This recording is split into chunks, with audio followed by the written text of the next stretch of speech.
اعوذ باللہ من الشیطان الرجیم بسم اللہ الرحمن الرحیم۔ سورہ زمر کی 2 آیتیں پڑھ رہا ہوں، آیت نمبر 17، آیت نمبر 18۔ والذین اجتنبوا الطاغوت ان یعبدوها وانابوا الى اللہ لہم البشری فبشر عباد۔ اور جن لوگوں نے طاغوت کی عبادت سے پرہیز کیا اور ہماتن اللہ کی طرف متوجہ رہے، وہ خوشخبری کے مستحق ہیں۔ میرے بندوں کو خوشخبری سنا دیجئے۔ الذین یستمعون القول فیتبعون احسنہ، جو بات کو کان لگا کر سنتے ہیں، یعنی دھیان سے سنتے ہیں، پھر جو بہترین بات ہو اس کی اتباع کرتے ہیں۔ اولئک الذین ھداھم اللہ، یہی ہے جنہیں اللہ تعالیٰ نے ہدایت کی ہے۔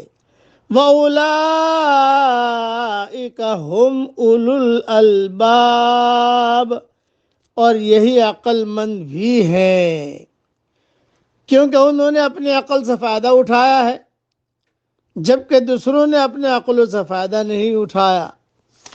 اور بہت اہم اس کی تشریح سمجھاتا ہوں۔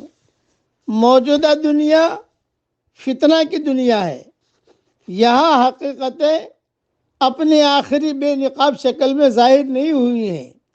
یہی وجہ ہے کہ یہاں ہر بات کو غلط معنی پہنایا جا سکتا ہے۔ شیطان اسی امکان کو استعمال کر کے لوگوں کو راہ راست سے بھٹکاتا ہے۔ جب بھی کوئی حق سامنے آتا ہے تو شیطان اس کو غلط معنی پہنا کر لوگوں کے ذہن کو پھیرنے کی کوشش کرتا ہے۔ وہ قول کے احسن پہلو سے ہٹا کر قول کے غیر احسن پہلو کو لوگوں کے سامنے لاتا ہے۔ یہی وہ مقام ہے جہاں آدمی کا اصل امتحان ہے۔ آدمی کو اس عقل کا ثبوت دینا ہے کہ وہ صحیح اور غلط کے درمیان تمیز کرے، وہ شیطانی فریب کا پردہ پھاڑ کر حقیقت کو دیکھ سکے۔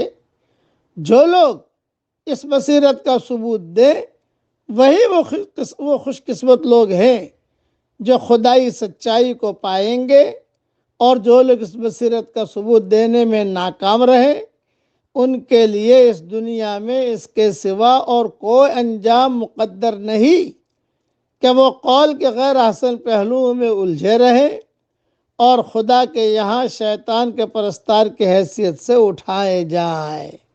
اس لیے شیطان کے بھائی نہیں بننا ہے، شیطان کے راستے پہ نہیں چلنا ہے، رحمان کے راستے پر چلنا ہے۔